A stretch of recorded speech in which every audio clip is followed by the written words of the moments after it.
ลุงคนในซ้ำเมาสองสามเมาเสียซ้ำเขากัดทุกพลาในอุบัติในจ้องในเขาหัวมันกินยามาเมานำหน่ายเย้ากินเหล้าสีกินยามาสีล้อกันเมาล้อกันในเขาหัวลุงคนในมันเมาเย้าซ้ำเขากัดในจ้องในเขาซ้ำกัดทุกบันพลาที่ในคอบัวฮักในเขาเนาะทุกมันบันพลาที่ในปีจะปีข้อในเขา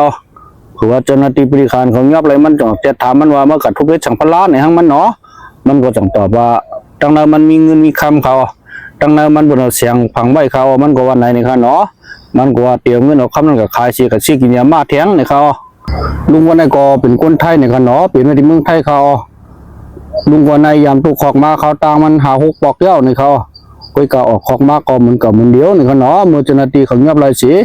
กับกดด้วยยิวมันก็ม่วงในเขาเมาเราก็เมาในเขาเสียวเราเหตังกินยามาสีถามมันว่าเมาสองสามเมาเย้าในเขาอันจังอยู่จังเศร้าในเขา